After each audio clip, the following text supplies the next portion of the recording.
जब आप पैदा होते हो तो डेट ऑफ बर्थ लेफ्ट में लिखी जाती है। जब आपकी डेथ होती है तो डेट ऑफ डेथ राइट में लिखी जाती है। उन दोनों के बीच में जो जिंदगी आपकी, वो इन दोनों तारीखों को यादगार बनाती है। Got it? आप उन दोनों डेट्स को यादगार बनाने के लिए आज क्या कर रहे हो? कैसा लगता है जब पता पड़ता है कि अब एग्जाम के लिए केवल 1 महीना बचा है, 1 हफ्ता बचा है या कल एग्जाम है? कैसा लगता है जब आपका कोई पेपर खराब जाता है, कोई आपका पूरा साल खराब जाता है? एक बात बताओ दोस्त, खराब आपका पेपर और साल होता है या खराबी आप में होती है कि आपने पढ़ाई नहीं करी? आप पढ़ो या ना पढ़ो, आपकी पढ़ाई के हिस्से का जो टाइम है, जो इन दोनों डेट्स के बीच का टाइम है, दैट इज कंप्लीटली योर्स। लेकिन आपकी ही जिंदगी के लिए आपको छोड़ करके अगर कोई टेंशन है तो वो कोई और है। आपकी पढ़ाई में आगे कितना खर्चा होगा, आप कब उनसे किसी खर्चे के लिए पैसे मांग लो। आपके पेरेंट्स को ये सोच सोच के डर लगता है कि मैं कहां से लाऊंगा इतने पैसे। और एक बार आप अपने आप से पूछो सवाल कि आपने किन चीजों को जरूरी बना रखा है, आपने क्या क्या लफड़े पाल रखे हैं, आपका दिन कैसे शुरू होता है और किस तरह से पढ़ाई को टाल टाल कर आप फिर रात को बिस्तर में पहुंच जाते हो और सुबह अलार्म बजते सोचते हो कि यार सोते ही सुबह हो जाती है। सोने को ही नहीं मिलता। सोने को तो आपको मिल जाता है, लेकिन जो पढ़ाई के टाइम आपने जो जो लफड़े पाल रखे हैं उनको मैं बताता हूँ एक बार। सबसे पहली बात कि आप बहुत ज्यादा खबरी बने हो। उसकी लाइफ में क्या चल रहा है? अरे मैच में कल क्या हुआ यार, वो क्लास में क्यों नहीं आई कल, मेरी फोटो पे लाइक क्यों नहीं आ रहे यार, आज ऑनलाइन होके भी मेरा मैसेज सीन नहीं किया उसने, पता नहीं किससे बात चल रही होगी। अच्छा मैंने कल तो काफी पढ़ाई की थी यार। अरे इस बुधवार की छुट्टी है, फुल टाइम अपना है यार। इस बार विंटर की सेल नहीं लग रही कहीं? ये मेरा मोबाइल कितना टाइम लगाएगा यार चार्ज होने में? यूट्यूब चलाना था मुझे, सोने से पहले चार्ज कर लूं, फिर थोड़ा सोते टाइम बिस्तर में चला लूंगा। अच्छा फेमस होने के लिए तो अपना अलग काम करना पड़ता है ना, पढ़ के क्या मिल जाएगा? मुझे तो फैशन डिजाइनर बनना है, उसमें कौन सी पढ़ाई काम आएगी? अब तो भाई पंखा चलेगा तभी पढ़ूंगा, बिजली नहीं आ रही। वैसे पसीने में मोबाइल पर टाइम पास कर सकता हूँ बिना पंखा चले भी। और यार नेक्स्ट वीक प्रोग्राम है कॉलेज में, थोड़ी शक्ल चमका लेता हूँ अपनी, नए शूज और बेल्ट ले आता हूँ यार विवेक के साथ जाके। विवेक को फोन लगाया, अरे भाई क्या हाल है? कुछ नहीं भाई बस ऐसे ही। अच्छा सुन, शाम को राकेश वाली बाइक रख लियो अपने पास, दोपहर बाद शॉपिंग के लिए चलते हैं थोड़ा। अरे हाँ यार मुझे भी मोबाइल का कवर लेना है, और वो राहुल भी बोल रहा था बैग लेने के लिए। अच्छा ठीक है, उसको ही बोल दियो भाई, वो रोहित के साथ आ जाएगा उसकी बाइक पे। अच्छा ठीक है भाई, कॉल बैक करता हूँ मैं। थोड़ी देर बाद विवेक का कॉल आता है, वो बोलता है अच्छा सुन भाई, वो मैंने राहुल से बात करी है, वो बोल रहा है कि अभी चलते हैं थोड़ा घूम फिर लेंगे। मन में भाई झूले लग गए, फट से तैयार हुए बाजार पहुंच गए। टाइम कब निकला पता ही नहीं चला। जहां अकेला जाके 1 घंटे में काम कर सकता था बंदा, वहां अब सबका फिजूल का काम खत्म करवाने का कॉन्ट्रैक्ट ले लिया आपने। और फिर वापस आते टाइम उनके घर से होते हुए आना था, मोबाइल से वेब सीरीज लेना था, बहुत सारे काम थे, लेकिन मकसद सिर्फ एक था, टाइम बर्बाद करना। मकसद सिर्फ एक था कि जो उन दोनों डेट्स के बीच में टाइम मिला ना आपको जिंदगी के नाम पर, उसको बर्बाद करना है बस।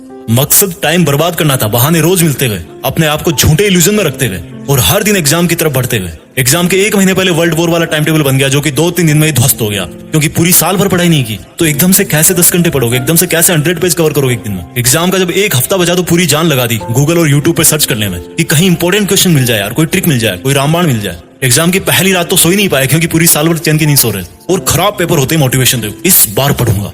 फिर वही स्टोरी रिपीट, करेक्टर तो एक ही है, लाइट कैमरा एक्शन कोई और बोल रहा है, आप रोल प्ले करते जा रहे हो। आज अपने आप से एक सवाल पूछो यार, क्यों?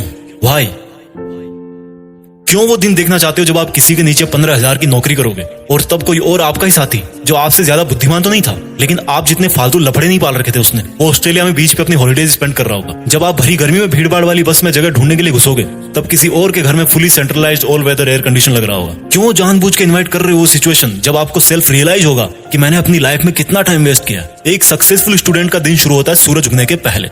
सूरज उगने से पहले वो तैयार होता है अपनी एक तेज तर्रार सोची समझी प्लानिंग और कॉपी कलम के साथ, और सूरज को बोलता है कि आजा चल लाइन में, देखता हूँ तो कितनी गर्मी भटकता है, कितना मुझे पसीने में भागता है, मैं तो नहीं रुकने वाला। एक स्टूडेंट का दिन खत्म होता है एक सेल्फ सेटिस्फेक्शन के साथ कि इस साल जो पढ़ाई का मैंने प्लान किया है, मैं उसके अकॉर्डिंग चल रहा हूँ, और मेरा आज जितना प्लान था स्टडी का वो मैंने आज फिनिश किया। बुद्धिमान लोगों में भी वही 1.5 किलो का दिमाग होता है, बस वो रगड़ के रखते हैं उसको, अपने दिमाग को अपनी उंगली पे नचाते हैं। और आपको देखो, हर कोई नचा रहा है। कभी सोनिया का मैसेज नहीं आता, कभी रोहित धोखा दे जाता है, कभी विवेक से लड़ाई हो जाती है, कभी सारे दिन अपने लिए ब्लूटूथ हेडफोन देखते रहते हो अमेज़न खोल के। आपको तकलीफ मिलती है हर दिन, दर्द होता है हर दिन, लेकिन वो जो तकलीफ और दर्द है ना, उसका सोर्स चेंज करना है। वो दर्द होना चाहिए आपके हार्डवर्क से, ना कि किसी के साथ लड़ाई करने से। तकलीफ मिलनी चाहिए आपको जब आप ठंड में सुबह 5 बजे उठ के पढ़ते हो। तकलीफों का सोर्स चेंज करो। डॉक्टर अब्दुल कलाम बोलते हैं कि सीखने के लिए दर्द उठाना पड़ता है, और दर्द ही इंसान के लिए सब कुछ अचीव करना पॉसिबल बनाता है। दिक्कत ये नहीं कि आप मेहनत नहीं कर पाओगे, दिक्कत ये है कि आप अपने आप को मेहनत करने के लिए कन्विंस नहीं कर पाते। रोज डीपी बदलने से जिंदगी नहीं बदलती मेरे दोस्त, अपना एटीट्यूड बदलने से जिंदगी बदलती है।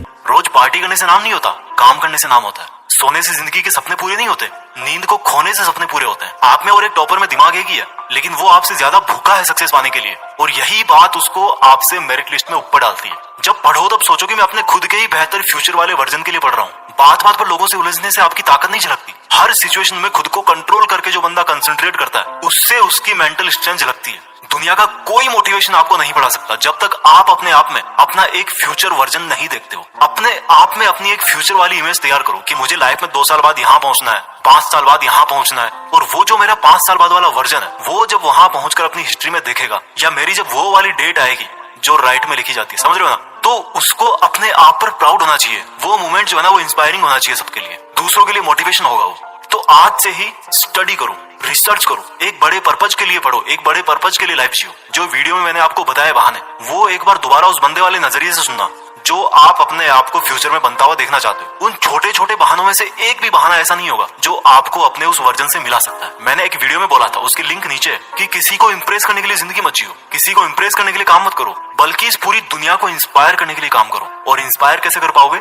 When you prove it to yourself first, जब आप पहले खुद को इंस्पायर कर पाओ। मेरी बात समझ रहे होंगे आप इस लाइफ में कुछ ऐसा कर सकते हो जो कई सदियों तक कोई और इंसान ना कर पाए, और उसकी शुरुआत होती है आज से, अभी से, आपके नॉलेज से, आपकी क्यूरियोसिटी से, आपके आगे बढ़ने की भूख से। एक लाइन में हमेशा बोलता हूँ जो खुद मुझे मोटिवेट करती है कि कुछ बड़ा सोचो और बड़ा करो।